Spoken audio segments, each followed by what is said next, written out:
I'm going to continue talking about the main body types for comic book characters.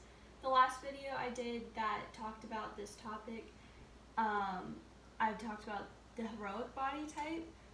In this video I'm going to talk about the teen/sidekick body type.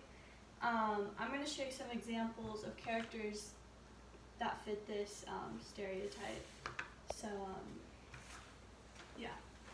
So, like, your sidekicks and teens are going to be your Spider-Man and your Robin.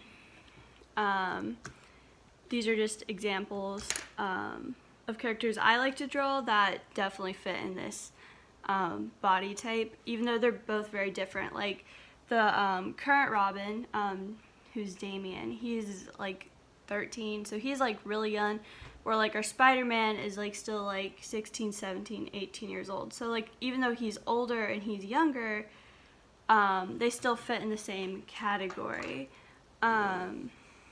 So things about this character, I'm going to use the same example as a reference from the last video to show you how they would compare. A main difference between your heroic body type and your teen or sidekick body type is like height should be like totally different. Your teen or sidekick should at least be a head shorter, I think, at least, because then like your hero is still your hero and it doesn't take away from him, but just enough so like they get some credit too, so it's not like he's overshadowing your hero, but it's not like he's nothing. So at least a head shorter. The heroic body type has really broad shoulders. It is shaped more in a rectangle when it comes to like shoulder to waist ratio almost. These guys are gonna have more of a slim body, so like more of a triangular kind of shape if you were to like sketch it out. They're a lot, so like I'm going to show you one of these examples. So they're a lot lankier. Their muscles are a lot thinner. They're lean.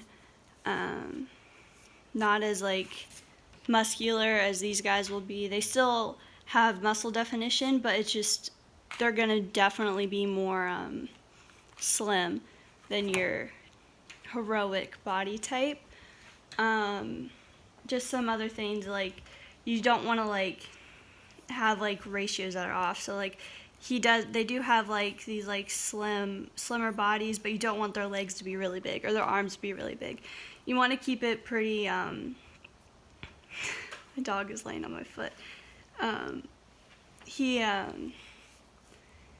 So you don't want your ratios to be off there, and you don't want to give them like a really big neck if they're like 13. They're not going to be like super muscular or anything. They're going to be kids. So you just want to keep it that way.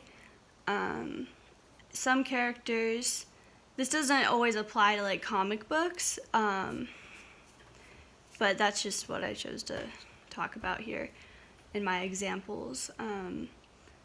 But again, I'm going to reference the Stan Lee How to Draw Superheroes book I referenced in the last video. This book talks about all three body types and more. He goes into like female body types, villains, like side background characters. And he also talks about like robots and cyborgs and stuff. So like this book has like so much information in it that like I don't feel like I could explain right. So like if you're interested, you should just purchase the book. It really helps. Because it talks about like how within like a teen body type, there's also like different kinds of characters, like character traits and stuff that go into your teen or sidekick that still make them all very different in how they look. So that's the best I think I can do with explaining the teen versus heroic body type when it comes to superheroes and comics. So just one last thing, I still totally recommend drawing a line for the chest. Just keep in mind that it should definitely be smaller than the line that you're going to draw for this guy. It needs to definitely be more of like a small line, and if you're going to do a waist, it needs to be smaller as well. So that ratio is much different. The next time I'll probably talk about, when I'm talking about these kinds of characters, I'll be talking about the brute, and I'll have examples for that too, but one I have right now in mind is like the Hulk. That's going to be like the next kind of body that we're talking about if you're interested. So yeah, this is how I would explain the teen/sidekick body type. I hope you got something out of it. Again, you should check out the book if you're really interested in art and you're starting out. It's like the best drawing book I've probably ever gone through when it comes to comics. So I hope you like this video. Subscribe if you want. Bye.